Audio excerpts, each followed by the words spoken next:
પાટણ નગરપાલિકા ખાતે પ્રમુખ ચંદ્રિકાબહેન રાવલ તેમજ ઉપપ્રમુખ ઉત્કર્ષ પટેલ અને કારોબારી ચેરમેન નીલમ પટેલ સહિત ભાજપના આગેવાનો વાજતે ગાજતે નગરપાલિકા પહોંચ્યા હતા અને જ્યાં મામુ ભાણેજની દરગાહે દર્શન કર્યા હતા। ફટાકડા ફોડી આતશબાજી પણ કરાઈ હતી। ત્યારબાદ પદભાર સંભાળ્યો હતો, જ્યાં ભાજપના આગેવાનો અને સમર્થકોની મોટી સંખ્યામાં ઉપસ્થિતિ રહીને શુભેચ્છાઓ પાઠવી હતી। પાટણ નગરપાલિકાના નવનિયુક્ત પ્રમુખ ચંદ્રિકાબહેન પ્રહલાદભાઈ રાવળ, ઉપપ્રમુખ ઉત્કર્ષ પટેલ તેમજ કારોબારી ચેરમેન નીલમ પટેલ, પક્ષના નેતા મનોજ ઠાકોર અને દંડક મનીષાબેન પ્રજાપતિએ ગુરુવારે 12:39 કલાકે નગરપાલિકા કચેરી ખાતે પોતાના હોદ્દાઓનો કાર્યભાર સંભાળી લીધો હતો। આ પ્રસંગે નગરપાલિકા કચેરીમાં સવારથી જ પૂજાના કાર્યક્રમનું આયોજન કરવામાં આવ્યું હતું।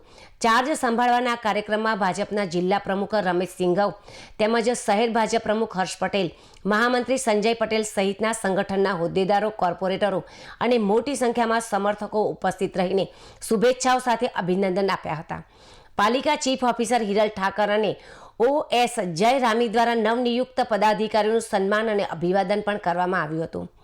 પાટણ નગરપાલિકાના 98 વર્ષના ઇતિહાસમાં 1 ઓગસ્ટ 1927ના રોજ છોટાલાલ કિલાચંદ શેઠ પ્રથમ પ્રમુખ બન્યા હતા।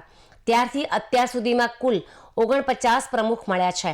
પાલિકાના ઇતિહાસમાં અર્ધ સદી પૂર્ણ થવાને 2 વર્ષ બાકી છે, ત્યારે 19 માર્ચ 2026ના રોજ રાવળ સમાજમાંથી પ્રથમ મહિલા પ્રમુખ તરીકે ચંદ્રિકાબેન રાવળે પદભાર સંભાળ્યો છે।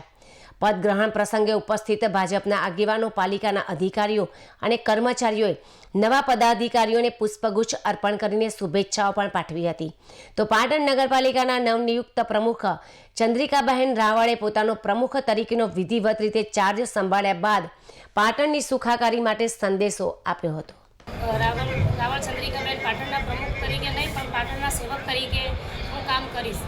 અમારા 44 નગરસેવકોને હું મારી સાથે લઈને સર્વાંગી વિકાસ કરીશ। પાટણ હેરિટેજ આપણી નગરી કહેવાય છે, તેને હું સ્વચ્છ અને સુંદર બનાવીશ। વરસાદી પાણીનો બને એટલો જલ્દીથી નિકાલ કરાવીશું। પાટણની પ્રજાની વાત સાંભળીશું અને જેટલો ઝડપથી નિકાલ થાય તેવો પ્રયત્ન કરીશું। રખડતા ઢોરોનો ત્રાસ અને ગોપાલકોના ઢોરવાળાની જગ્યા અંગેની સમસ્યાનું નિરાકરણ બંને પક્ષે લાભ થાય તેવી રીતે કાઉ હોસ્ટેલનું પણ આયોજન કરી મારી ટીમ દ્વારા હું કામ કરીશ।